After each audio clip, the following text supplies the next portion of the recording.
नमस्कार, आपके साथ मैं हूं अभिलाषा पाठक और शुरुआत करेंगे इस वक्त की अहम खबर के साथ। दिल्ली एक बार फिर से कोरोना के डर से दहल रहा है। कोरोना का रफ्तार पहले से कहीं ज्यादा है और मौत के मामले में दिल्ली ने एक दिन में नया रिकॉर्ड बनाया है। सवाल यह है कि देश की राजधानी के इस हाल के लिए जिम्मेदार कौन है? ये सवाल न सिर्फ जनता बल्कि अदालत भी पूछ रही है। कैसे दिल्ली बनता जा रहा है कोरोना की राजधानी, देखिए इस रिपोर्ट में।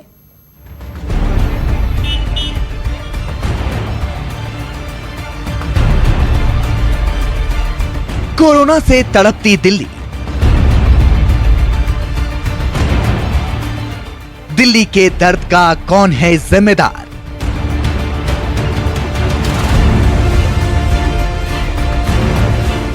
केजरीवाल, केजरीवाल, केजरीवाल। देश की राजधानी दिल्ली, जहां प्रधानमंत्री से लेकर देश के राष्ट्रपति तक रहते हैं, लेकिन इस दिल्ली की हालत क्या है, ये तस्वीरें बयां कर रही हैं। कोरोना से मौत के मामले में दिल्ली ने नया रिकॉर्ड बना लिया है। बुधवार को दिल्ली में कोरोना से 131 लोगों की जानें गईं। तो दिल्ली में कोरोना से मरने वालों की बात करें तो कल ही 131 लोगों की मौत हो गई कोरोना की वजह से, और यह अब तक सबसे ज्यादा अधिक मौतों का रिकॉर्ड है। और कल 7,486 कोरोना मरीजों की आंकड़े भी सामने आए, और यह भी अपने आप में एक बड़ा आंकड़ा है। वहीं दिल्ली में कोरोना मरीजों की जो संख्या है वो अब कुल संख्या 5 लाख से ज्यादा हो चुकी है। दिल्ली में कोरोना की तीसरी लहर अब तक सबसे ज्यादा खतरनाक हो रही है। खासकर अगर मौत की आंकड़ों की बात करें, बीती रात की बात करें, बीते कल दिन की 131 मौत का आंकड़ा छू गया था। दिल्ली सरकार ने 2 दिन पहले ये फैसला किया कि शादी समारोह में 200 की जगह अब सिर्फ 50 लोग ही शामिल हो पाएंगे, जिसके बाद दिल्ली हाईकोर्ट ने दिल्ली सरकार से पूछा है कि आखिर इतनी देरी क्यों। साथ ही दिल्ली हाईकोर्ट ने दिल्ली सरकार से मौत के आंकड़े भी मांगे हैं। एक तरफ दिल्ली में कोरोना से हाहाकार मचा हुआ है, वहीं दूसरी तरफ सियासत भी अपने चरम पर है। गृह मंत्री अमित शाह ने दिल्ली के हालात पर चर्चा की थी। अस्पताल में बेड्स बढ़ाने की बात हुई थी। वहीं दिल्ली सरकार की तरफ से कहा जा रहा है कि दिल्ली को केंद्र सरकार से उतनी मदद नहीं मिल रही है जितनी की बात हुई थी। जो काम दिल्ली सरकार ने प्रोएक्टिव अप्रोच होकर काम करना चाहिए वो उन्होंने नहीं किया। जब आज से 3 महीने पहले गृह मंत्री अमित शाह जी ने इंटरवीन किया था और व्यवस्थाओं को सुधारने का काम किया था, नंबर ऑफ टेस्टिंग बढ़ाई थी, नंबर ऑफ ट्रेसिंग बढ़ाई थी, कॉन्टेक्ट ट्रेसिंग बढ़ाई थी, उनको अगर कंटिन्यू रखते तो आज ये थर्ड वेव जो आया है उसमें दिल्ली वालों को इतनी परेशानी नहीं आती। हालांकि बीजेपी की तरफ से ये भी कहा जा रहा है कि दिल्ली के हालत पहले भी केंद्र सरकार ने ही सुधारे थे और अब भी केंद्र सरकार ही काम कर रही है। वैसे आज दिल्ली के मुख्यमंत्री अरविंद केजरीवाल ने प्रेस कॉन्फ्रेंस कर ये कहा है कि दिल्ली के प्राइवेट हॉस्पिटल में 80% बेड्स कोरोना मरीज के लिए रिजर्व किए गए हैं। लगभग 30-32 अस्पतालों के 80% आईसीयू बेड्स हमने कोरोना के लिए चिन्हित कर दिए थे। अब ये ऑर्डर आज दिल्ली के सभी प्राइवेट अस्पतालों के ऊपर लागू किए जा रहा है कि दिल्ली के सभी प्राइवेट अस्पतालों के 80% आईसीयू बेड्स कोरोना के लिए रिजर्व किए जा रहे हैं। एक तरफ अस्पताल पर दबाव बढ़ रहा है, वहीं दूसरी तरफ बाजार में अभी भी वही लापरवाही नजर आ रही है जिसकी कीमत दिल्ली चुका रही है। बाजार बंद करने के फैसले पर दिल्ली बीजेपी के नेता आदेश गुप्ता का कहना है कि बाजार बंद करने का कोई फायदा नहीं होगा, जांच बढ़ानी होगी। तो कोरोना पर मौजूदा हालात को देखते हुए दिल्ली सरकार ने सर्वदलीय बैठक बुलाई, और बीते 8 दिनों से दिल्ली में जो लगातार हालात है कोरोना को लेकर वो गंभीर होते जा रहे हैं। 18 नवंबर की बात करें तो इस दिन 7,486 केस आए और रिकॉर्ड 131 लोगों की मौत हो गई। वहीं एक दिन पहले 17 नवंबर को 6,396 केस आए थे। इस दिन 99 लोगों ने जान गंवाई थी। 16 नवंबर को 3,797 केस आए थे, थोड़ी राहत थी, लेकिन 99 लोगों की जान चली गई थी। वहीं 15 नवंबर को 3,235 केस आए थे और 95 लोगों ने जान गंवाई थी। लेकिन सवाल इन सब के बीच यह है कि इतनी जान जाने के बाद आखिर क्यों जागी दिल्ली सरकार?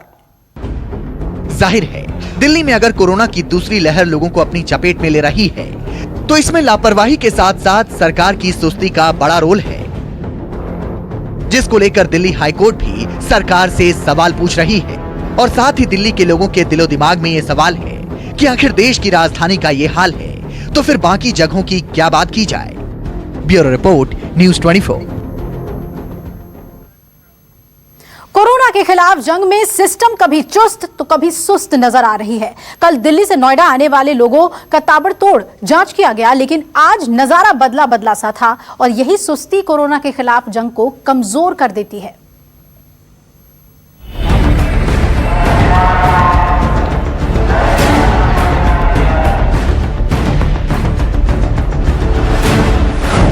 ये प्लान नहीं, ये नाकामी है।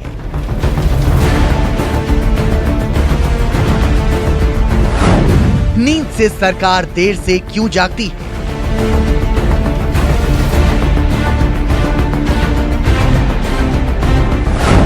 ये करेंगे वो करेंगे, लेकिन समय से नहीं करेंगे। कोरोना काल की बात करें तो पूरे जनता के साथ सिर्फ कोरोना ने अपना काम किया है, बाकी तो बस खाना पूर्ति ही हुई है। दिल्ली में एक बार फिर से कोरोना जानलेवा साबित हो रही है। सैकड़ों की संख्या में लोग अपनी जान गंवा रहे हैं। अगर देखें तो दिल्ली में बढ़ते केस के बाद नोएडा प्रशासन ने ऐलान किया था कि दिल्ली से आने वाले लोगों की बॉर्डर पर हर रोज रैंडम जांच होगी। कल पहले दिन जांच भी की गई, कुछ लोग जांच में पॉजिटिव भी आए, लेकिन आज दिल्ली डीएनडी पर जांच के क्या हालात थे, जरा वो देखिए।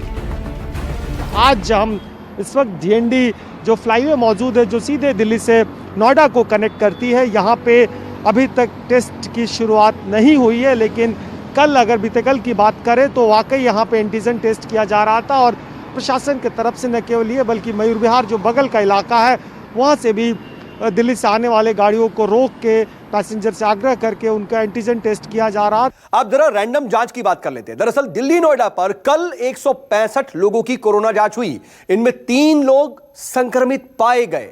डीएनडी फ्लाईवे पर 81, चिल्ला रेगुलेटर पर 84 लोगों की जांच हुई थी और संक्रमित लोगों की डिटेल वापस भेज दी गई है। नोएडा में आज कई मेट्रो स्टेशन पर लोगों की रैपिड एंटीजन किट से जांच की गई। नोएडा के बोटैनिकल स्टेशन पर एक शख्स पॉजिटिव निकला। दिल्ली नोएडा के बॉर्डर न्यू अशोक नगर पर आज काफी भीड़ नजर आई। जांच के लिए लोग कतार में नजर आए। नोएडा प्रशासन मुस्तैदी से यहाँ तैनात नजर आए। यहाँ पर तमाम लोग पहुँच रहे हैं और ये रैपिड किट है। रैपिड किट के ज़रिए 10 से 15 मिनट के अंदर ही रिजल्ट आ जा रहा है और तमाम लोग जो मेट्रो से यात्रा करके यहाँ पर पहुँच रहे हैं, क्योंकि जिस तरीके से दिल्ली में लगातार केस में बढ़ोतरी हो रही है, उसको लेकर प्रशासन की तरफ से, नोएडा प्रशासन की तरफ से एहतियात के तौर पर ये कदम उठाया गया है। वहीं अगर न्यू अशोक नगर से कुछ कदम दूर हरौला की बात करें तो यहाँ मानो ऐसा कुछ नजर ही नहीं आ रहा था कि कोरोना नाम की कोई वायरस है। लोगों की भीड़ नजर आ रही थी, साथ ही ना तो मास्क पहने लोग नजर आए और ना ही सोशल डिस्टेंसिंग का कोई ध्यान रखा जा रहा था। दिल्ली में कोरोना के केसेस लगातार बढ़ रहे हैं तो नोएडा प्रशासन भी काफ़ी सतर्क हो चुका है। वो दिल्ली से आने वाले लोगों का रैंडमली जो है वो कोरोना टेस्ट कर रहा। कल हमने देखा कि डीएनडी फ्लाईओवर पर जो है लगातार जो दिल्ली से लोग आ रहे थे उनका सड़कों पर कोविड टेस्ट किया गया और आज नोएडा प्रशासन ने ये फैसला लिया है कि मेट्रो के जरिए जो लोग नोएडा पहुंच रहे हैं दिल्ली से, उनका भी रैंडमली जो है कोरोना टेस्ट कराया जाएगा। जाहिर तौर पर नोएडा प्रशासन इस बात को लेकर सतर्क है कि दिल्ली में जिस तरह का कोरोना के केसेस लगातार बढ़ रहे हैं वो नोएडा में वैसी स्थिति न हो। और अब यह समझिए कि आखिर हालात बिगड़ क्यों रहे हैं। लोग लगातार लापरवाही दिखा रहे हैं, दिल्ली में मास्क नहीं पहन रहे हैं। हालांकि अब 2000 रुपए का जुर्माना लगाया जाएगा। लोगों को जागरूक होने की भी जरूरत बहुत ज्यादा है। ठंड के मौसम में कोरोना तेजी से फैल सकता है, इसकी भी प्रबल आशंका है। जाहिर है सावधानी अगर नहीं बरती गई तो फिर कोरोना का ये दूसरा लहर पहले से ज्यादा खतरनाक साबित हो सकता है। सरकार मजबूर है, लॉकडाउन नहीं लगा सकती, लेकिन लोगों को इस बात का ख्याल रखना होगा कि कोरोना का संकट टला नहीं है बल्कि और बढ़ गया है। Bureau report, news 24। तो दिल्ली में कोरोना के बेकाबू होने के बाद सरकार ने ताबड़तोड़ फैसले लिए हैं। मास्क से लेकर अस्पताल तक में बेड्स बढ़ाए जा रहे हैं। दिल्ली में अस्पतालों पर भारी दबाव है, ऐसे में लोगों को समय पर इलाज मिल पाए इसकी कोशिश की जा रही है, लेकिन ये कोशिश कितनी कारगर साबित होगी ये भी देखने वाली बात होगी।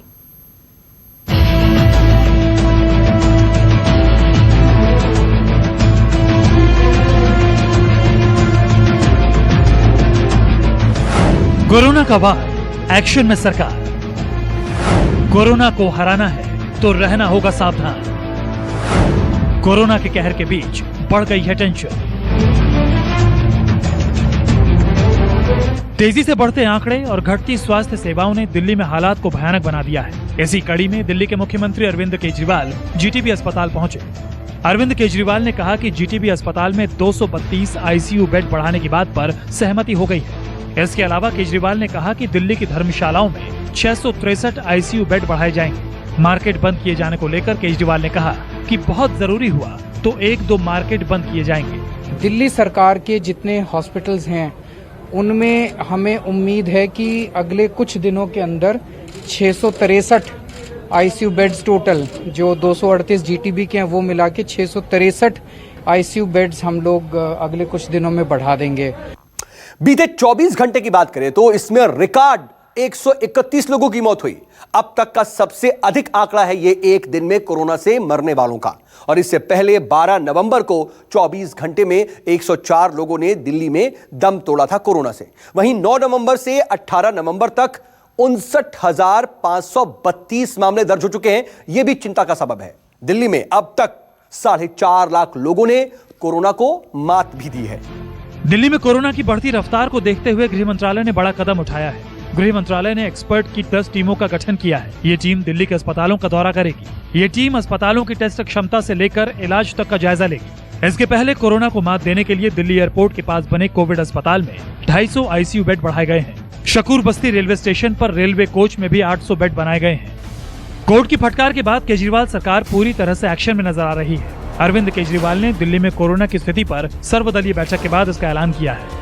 सार्वजनिक जगहों पर मास्क नहीं पहने पाए जाने पर 2000 का जुर्माना लगाया जाएगा। दिल्ली के अंदर लगातार कोरोना के मामले बढ़ रहे हैं और ऐसे में हमें एहतियात के तौर पर लोगों में जागरूकता फैलाने के लिए और सख्ती करने के लिए 2 काम करने चाहिए। तो पहला काम ये होगा कि लगातार विज्ञापन के जरिए दिल्ली सरकार जो है अवेयरनेस प्रोग्राम चलाएगी और दूसरा काम ये होगा कि दिल्ली में मास्क ना पहनने पर सीधे तौर पर 2000 का जुर्माना किया जाएगा। पहले ये जुर्माना 500 रुपये का था। दिल्ली के अलावा उज्जैन में भी कोरोना के केस बढ़ रहे हैं। कोरोना संक्रमण रोकथाम के लिए जारी गाइडलाइन का पालन नहीं करने वाले लोगों को अब उज्जैन में खुली जेल में 10 घंटे तक रखा जाएगा। नमस्कार, मैं हूं मानक गुप्ता। अगर आपको हमारा ये वीडियो पसंद आया हो तो इसे लाइक और शेयर जरूर करें और हाँ, हमें सब्सक्राइब और फॉलो करना ना भूलें ताकि आप देश और दुनिया की कोई खबर मिस ना करें। चाहे कोई ब्रेकिंग न्यूज हो या कोरोना वायरस से जुड़ी कोई भी अपडेट, पॉलिटिक्स हो या आपकी जेब से जुड़ी कोई खबर, इलेक्शन की कोई न्यूज हो, कोई कंट्रोवर्सी हो या फिर कोई वायरल वीडियो, सब कुछ मिलेगा न्यूज़ 24 पर। तो जुड़े रहिए हमारे साथ और देखते रहिए न्यूज़ 24।